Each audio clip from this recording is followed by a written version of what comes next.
이스라엘 백성들은 이 여호수아의 지도 아래 요단강을 건넜고 그 첫 번째 성인 여리고성을 하나님의 그 재미있는 전술로 점령하게 됩니다.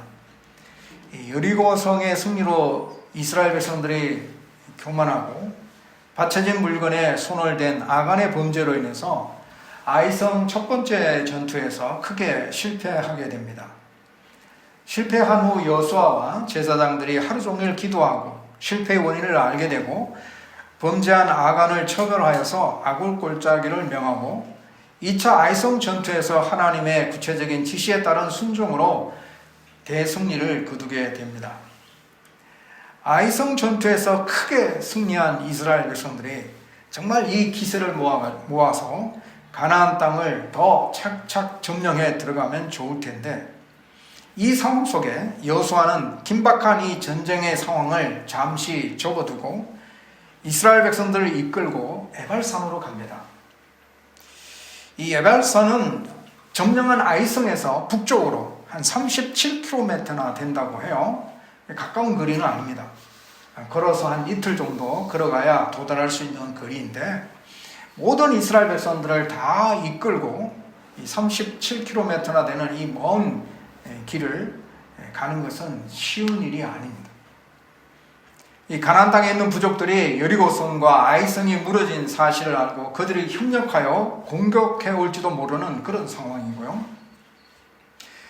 그러니까 이런 상황 속에 군사들을 재정비하고 무기들을 점검하는 일들이 우선일 텐데, 아니면 또 지금 승리한 그 기세를 몰아가지고 오히려 가나안 부족을 공격하게 되면 더 유리한 상황이 될 수 있을 텐데, 여호수아는 이 모든 것을 스탑하고 에발산으로 백성을 이끌고 가고 있어요. 이 에발산에 왜 갔을까? 30절 말씀에 보면 그 이유는 단 하나입니다. 하나님께 예배 드리기 위해서. 이 에발산은 세겜이라는 그 땅 북쪽에 있습니다. 그리고 남쪽에는 그린심산이 있고, 이 세겜이라는 땅은 참 이스라엘 백성들에게는 굉장한 의미가 있는 땅입니다. 아브라함이 하나님으로부터 부름을 받고 갈대아 우르를 떠나서 가나안 땅을 향해서 가는 도중에 하란이라는 곳에 주저앉게 되죠.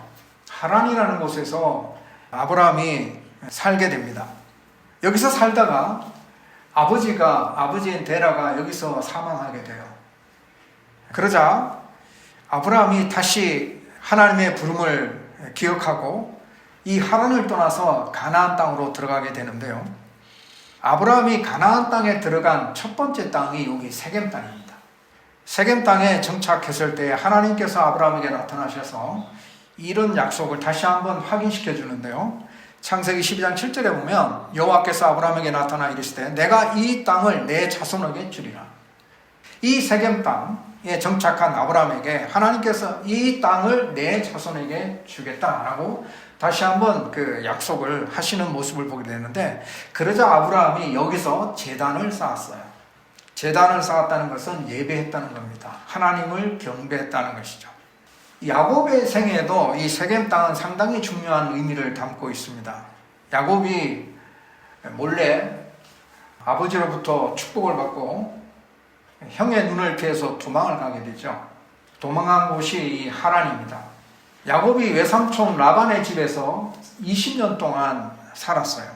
20년 동안 살고 난 다음에 다시 가나안 땅, 약속의 땅 가고 싶어서, 고향으로 돌아가고 싶어서 이제 다시 모든 식구들을 이끌고 다시 고향으로 돌아오는데, 그때 형이 나를 죽이면 어떡하냐 하는 그런 두려움과 불안에 쌓여 있었죠. 사실 형이 야곱을 죽이려고 400명의 군사를 이끌고 왔어요. 만나기 전에 하나님의 은혜로 에서의 모든 분노가 다 사그라지고 야곱이 가나안 땅에 들어오게 되는데, 야곱이 들어온 땅, 가나안 땅에 들어온 그 땅이 세겜 땅입니다. 그래서 이 세겜 땅에서 야곱은 하나님 앞에 너무너무 감사하고 행복해서 여기서 제단을 쌓고 하나님 앞에 예배를 하게 됩니다. 그때 야곱은 하나님을 이렇게 불렀어요. 이스라엘의 하나님. 이 말은 뭐냐면 야곱이 이스라엘이거든요. 나의 하나님이라고 이렇게 고백한 겁니다. 옛날에는 하나님이 저 멀리 계시는 하나님, 나의 조상의 하나님, 이 정도로 야곱이 느꼈다면 이 세겜 땅에서 야곱이 하나님 앞에 예배하고 난 다음에 그가 신앙한 고백이 하나님은 나의 하나님, 누구의 하나님도 아닌 나의 하나님이라고 이렇게 신앙을 고백하게 됩니다. 그러니까 이 세겜 땅이라는 이곳은 상당히 이스라엘 민족에게는 대단한 의미가 있는 그런 땅입니다. 하나님의 약속이 있는 땅이고 하나님의 약속을 재차 확인할 수 있는 그런 땅의 의미가 있습니다. 그리고 그곳에서 그들이 하나님 앞에 예배함을 통하여서 하나님의 언약을 다시 한번 확인하게 되고 하나님을 경배함으로 통해서 그들이 영적으로 회복되어지는 그런 의미가 담겨있는 이 땅인데요. 지금 여호수아가 지금 이것을 반복하려고 하는 겁니다. 하나님의 기적으로 요단강을 마른 땅같이 건넜고 말도 안 되는 전술로 여리고성을 점령하였고 교만과 범죄로 얼룩진 아이성 전투에서 패배하고 난 이후에 회개하고 죄를 철저히 제하고 다시 하나님의 전술을 따라서 아이성을 점령한 후에 이 세겜 땅에 있는 에발산으로 올라간 것이죠. 세겜 땅에서 아브라함이 행하였고 야곱이 행하였던 그런 그것을 지금 여호수아가 에발산으로 올라가서 지금 행하려고 하는 것입니다. 여호수아가 에발산에 가서 무엇을 했어요? 거기 보면 제단을 쌓았어요. 똑같이 아브라함처럼 야곱처럼 그곳에서 제단을 쌓았어요. 이 제단을 쌓는 행위는 하나님의 언약을 재차 확인하는 겁니다. 하나님의 약속을 다시 한번 확인하는 거죠. 영적인 회복을 갈망하는 겁니다. 영적인 무장을 재정비하는 겁니다. 우리가 하나님의 백성이며 우리가 하나님의 언약을 받은 자들이며 우리가 하나님을 경배하는 자들임을 다시 확인하는 신앙의 행위인 것입니다. 이스라엘 백성들은 하나님을 예배했습니다. 에발산에서. 하나님이 약속하신 그 약속, 그 가나안 땅을 주겠다고 하신 그 약속을 다시 확인했습니다. 하나님께서 지금까지 인도하신 은혜를 찬양했습니다. 분주한 일상을 멈추고 긴박한 전쟁을 멈추고 영적인 회복을 위해서 하나님을 예배하는 자리로 이들이 나아갔던 것입니다. 지금 여호수아는 가나안 땅을 점령하는 이 부분에 있어서 무엇이 중요한가를 생각하고 행동하고 있는 겁니다. 지금 이 승리의 기세를 몰아서 전쟁에서 더 많은 땅을 차지하는 것보다도 더 중요한 것은 다시 이스라엘 백성들이 아간과 같은 그런 인물들이 나오지 않기를 위해서 다시 이스라엘 백성들이 하나님 앞에서 교만함으로 인해서 아이성 전투에서 패배하지 않기 위해서 그들의 영적인 상태를 다시 회복시키고 더 하나님을 가까이 나아가 하나님의 은혜 아래 거하는 백성으로 힘을 얻고 회복하여서 이 가나안 땅을 점령하기를 원하는 그 포인트가 여호수아에게 있습니다.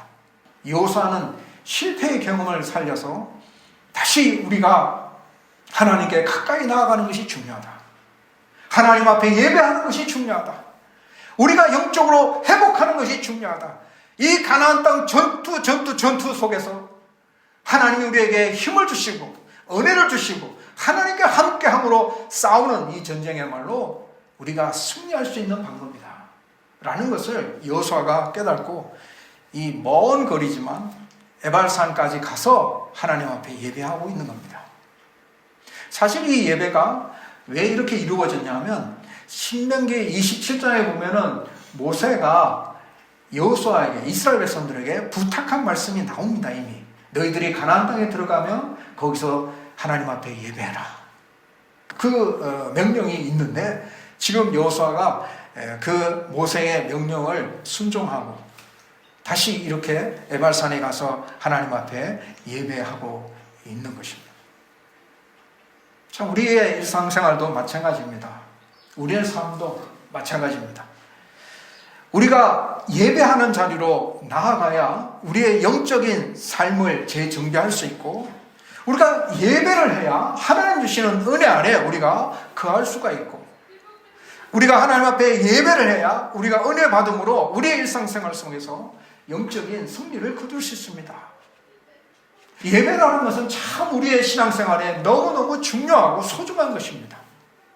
단순히 우리가 하나님 말씀을 듣는 것만으로 우리가 영적인 회복을 이루어 수 있다고 생각하면 조금 착각을 하고 있는 겁니다.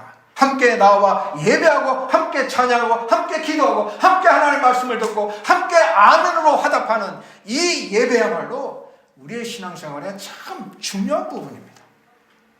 지금 여호수아가 이스라엘 백성들의 영적인 회복을 위해서 이렇게 에발산까지 와서 예배 드리고 있는 겁니다. 여기서 예배 드리는 모습을 보게 되면 먼저 제단의 모습을 설명하고 있는데 새 연장으로 다듬지 아니한 새 돌로 만든 제단이다 이렇게 말합니다. 그 제단을 만드는데 다듬지 않은 돌을 쓰라. 그냥 넓적한 돌, 자연산에 있는 그런 돌을 갖다가 여기다 쓰라라고 했어요. 이건 어떤 의미를 주고 있냐면 인간의 어떤 그 수고로움을 첨가하지 말라는 겁니다. 제단을 만들 때에 인간이 어떻게 이렇게 정으로 이렇게 다듬고 예쁘게 만들어서 이렇게 하지 말라는 거예요. 그 제단을 그렇게 만들면 하나님의 거룩함이 오히려 손상된다라는 거죠. 이런 제단의 그 외적인 아름다움 이런 것들을 인간의 손으로 보탬으로 인해서 하나님 앞에 오히려 더 진실된 제사를 드릴 수 없기 때문에 그렇게 하지 말라는 이야기예요. 진실된 제사가 뭐냐면 제사의 중심이 하나님이어야 된다는 겁니다. 예배의 중심이 하나님이어야 된다는 거죠.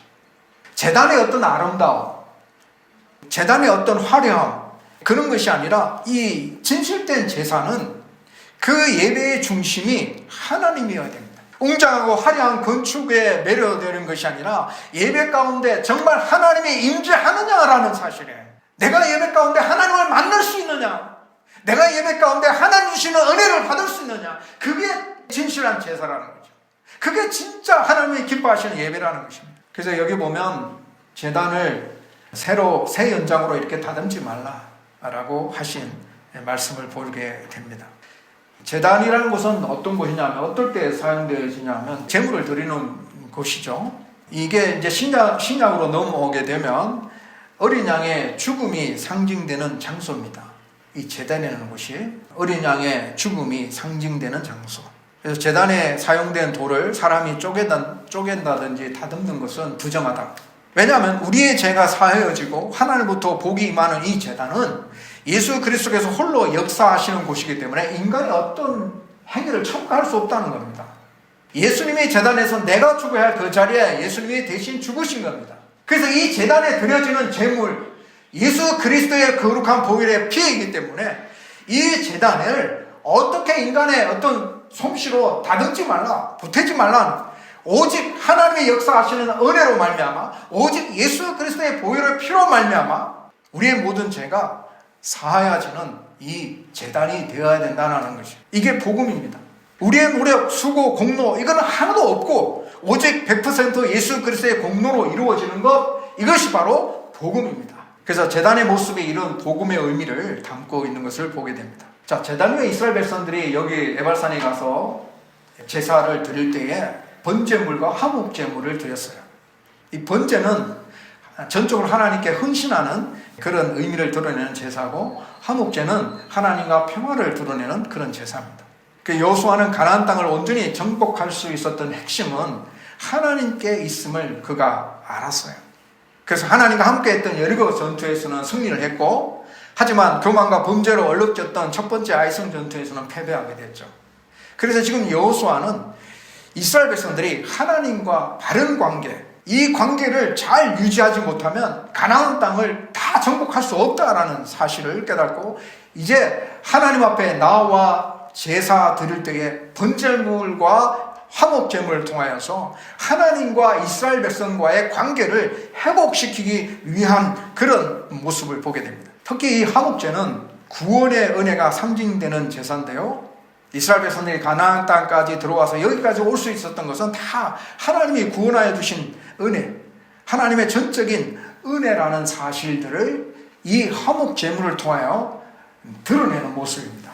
제사를 드린 이후에 여호수아가 율법을 낭독하잖아요.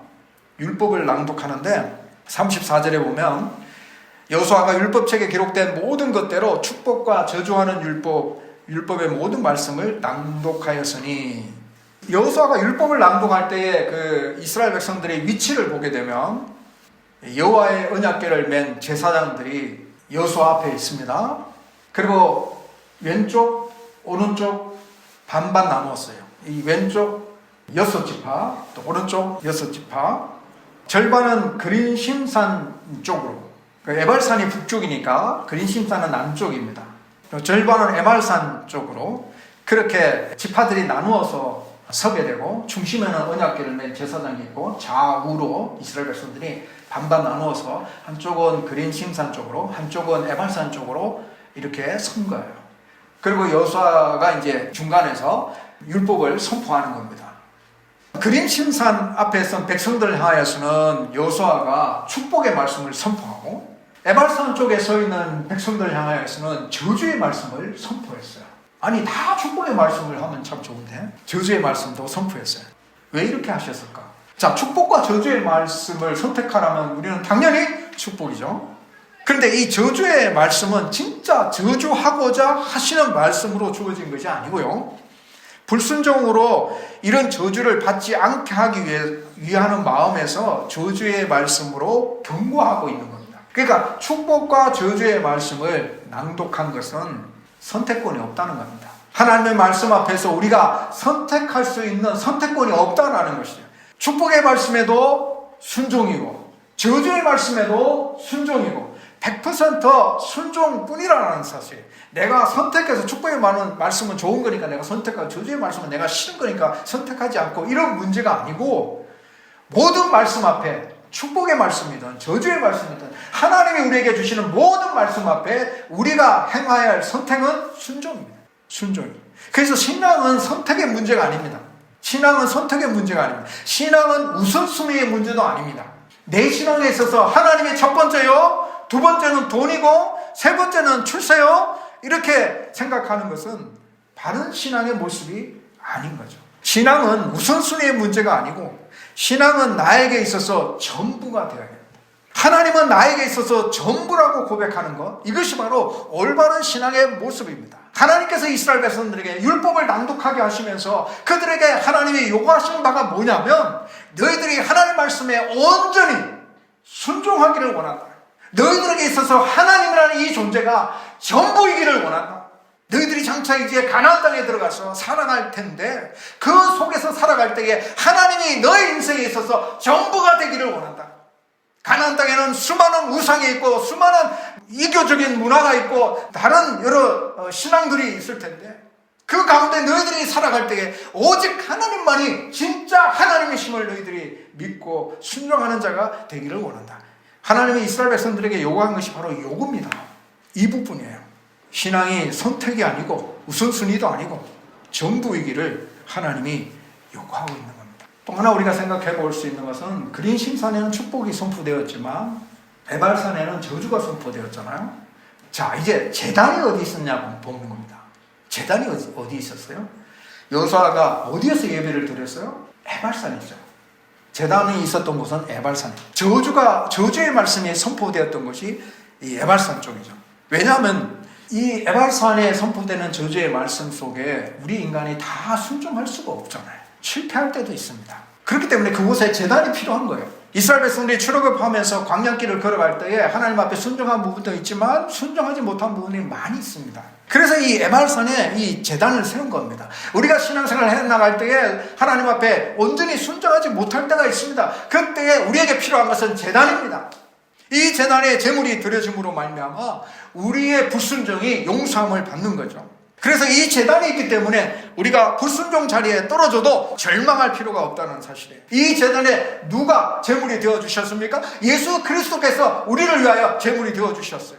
그래서 예수 그리스도의 보혈의 피로 말미암아 이제 우리는 불순종한다 할지라도 저주의 자리에서 이제는 우리가 하나님의 축복의 자리로 나아갈 수가 있는 거죠. 예수 그리스도의 보혈의 피로 말미암아 우리는 저주의 자리에서 우리는 영생의 자리로 나아갈 수가 있는 것이죠. 그래서 이 에발산 쪽에 이스라엘 백성을 향하여 저주의 말씀이 선포되었지만 그 저주가 아니라 축복이 되는 겁니다. 그곳에 제단이 있기 때문에. 이게 복음이에요. 우리의 죄와 불순종이 있는 곳에 제단이 있습니다. 그 제단에 예수 그리스도께서 제물로 드려짐으로 말미암아 우리의 어떠한 죄도 다 용서함을 받고 우리가 하나님으로부터 영생을 얻게 되는 것. 이것이 바로 우리가 경험한 구원의 기쁨인 거죠. 여호수아는 하나님께 예배 드리기 위해서 에발산으로 이스라엘 백성들을 이끌고 갔어요. 그곳에서 하나님께 번제와 화목제를 드리고 율법책에 기록된 대로 축복과 저주의 말씀을 낭독하였고, 이스라엘 백성들은 축복의 말씀에도 아멘, 저주의 말씀에도 아멘으로 화답을 했습니다. 에발산에서 예배드리는 이스라엘 백성들을 향한 하나님의 마음은 하나입니다. 하나님을 믿는 너희들의 신앙은 우선순위에 따른 선택이 아니라 전부여야 한다라는 사실. 하나님의 말씀 앞에 우리가 선택하는 것이 아니라 축복의 말씀이든 저주의 말씀이든 하나님의 말씀에 온전히 순종하여 하나님을 신앙하는 믿음이 전부여야 함을 일깨워주고 있습니다. 순종의 길을 갈 때 실패해도 괜찮습니다. 우리에겐 예수 그리스도의 제단이 있기 때문입니다. 하나님은 나 같은 죄인에게 하나님이 전부이기를 요구하고 있습니다. 에벨산의 예배는 하나님이 전부입니다 라는 신앙의 고백이 되기를 바라시는 하나님의 뜻을 우리가 발견할 수 있습니다. 오늘날 우리가 드리는 예배의 삶이 하나님이 전부임을 고백하는 신앙이 되시기를 주님의 이름으로 축복합니다.